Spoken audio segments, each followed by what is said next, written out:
Choosing between private label and wholesale can make or break your business on Amazon, UAE, or KSA. Which one makes more money? Let's find out. My name is Crystal from the Amazon Sellers Society. We are a certified Amazon service provider, and since 2019, we've been supporting Amazon sellers on Amazon in the UAE, Saudi Arabia, Egypt, as well as Turkey. In today's video, I'm going to be talking about private label versus wholesale. Let's get to work.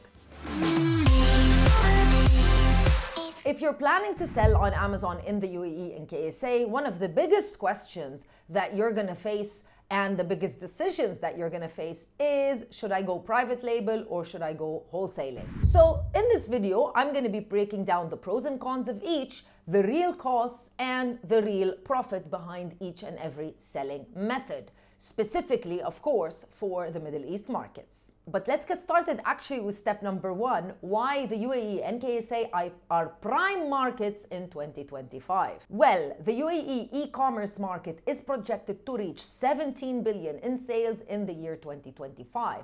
In KSA, for the same time period, it's expected to surpass $20 billion in sales. Competition is still lower than mature marketplaces like the US. And one very fun fact is that 65% of shoppers living in both of these marketplaces tend to favor shopping from international brands. Let's get started with private label pros and cons. Let's be positive and let's get started with the pros or the advantages. Number one, higher margins. Yes, you can opt to reach 20 to 40%, possibly after some time, of profit when you are doing private label. Number two, if you're a control person like me, well, you have full control over your branding, your images, the story, everything about your brand. And remember those 65% of customers that like to buy from international brands, well, you can position yourself as just that. It's easier to build customer loyalty and it's much more of a long-term play. And you have a little bit more protection over direct price wars because it's your own product. You're not competing on the buy box with anyone else. Let's jump into the negatives and the cons. Of course, since you're building a brand from zero, there are higher startup costs. So there is a bigger burn rate when you're creating your own brand. Number two, it takes more time because it takes more time to find a supplier, to manufacture, to ship, to do all of those. So realistically speaking, it's going to take, and that's if you're doing things very fast, it's not going to take less than 1 to 2 months to launch the product on Amazon. And number three, there's a higher risk because you're literally launching something completely brand new in the market. Well, completely brand new in a sense where not the product is new, but the brand is completely brand new. So you're taking a much higher risk. Let's talk about wholesaling and selling as a wholesaler, pros and cons. Let's get started with the advantages. Literally faster to start. You can start almost in 1 to 2 weeks. All you need to do is to find a product that's selling very well on Amazon and just go find a manufacturer. Number two, it has a lower upfront cost since you're not really creating anything. Products are already there. It just has a lower upfront cost. Number three, you can find products that already have demand and that are already selling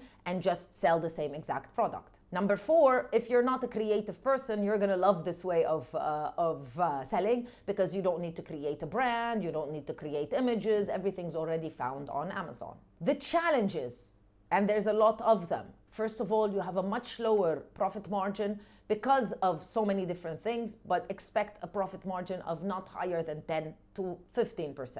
Number two, huge competition because you're competing with sellers that are selling the same exact product. You're competing on the same page and all of you are competing for the buy box. So you need to have a strong purchasing power in order to get the products at a really good price so that you can lower the price and end up winning the buy box. And number three, you have absolutely no control. It's not your product. This is not a long-term business because you're not actually creating a brand equity that you can maybe sell or grow or launch in other markets. You're just buying a product that already exists and flipping it to get some more money, which is absolutely fine, but that's the type of business that wholesaling is on Amazon. Now, you've seen the video up until now. I'm gonna talk about very important details now, but before I do so, I do want to invite you to subscribe to the channel if you think this is information that is valuable for you, if you're thinking of launching your Amazon business, or if you are currently selling on Amazon. We launch new videos every single week in both English and Arabic that provide knowledge and information for sellers just like you. So make sure to hit the subscribe button, like this video, and leave me a comment in the comments section below. Make sure that you also go to our website if you're interested for further help and support and you want to work with us. You can find all of our details only on our website, www.assmiddleeast.org, linked also in the description box of this video. You can learn a little bit more about our programs and reach out to book a call with myself and the team so that we can see if we can work with you. Now, let's talk about Middle East trends and data. So if you're a curious person like me and you want to know how many people are actually roughly selling as private label sellers and how many people are wholesaling, I've got the data for you. According to some research that we did online and a few articles that have been written about this same topic, 54% of sellers in the Middle East are private label sellers and 26% sell wholesale. If you have a budget that is under $3,000, the reason why I'm using dollars as a currency is because I know a lot of people from different countries watch this video, so I guess this would be like the easiest way for me to explain. But if you have less than $3,000, then private label would not be the right method for you to follow.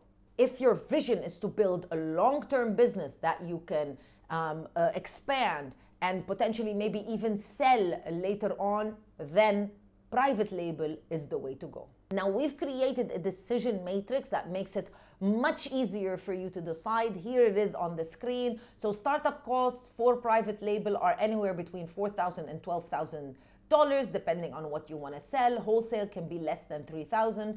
Time to launch, and that's being very, very fast, would be 1 to 2 months for private label and just a few weeks for wholesale. Control is very high for private label. It's very low for wholesale. Profit margins are between 20 to 40%, depending on the category, 10 to 15% for wholesale. And risk is much higher in private label and it's much lower in wholesale. So now you have the full information. Leave me your comments in the comments section below. I'll see you in another video with more information. Bye.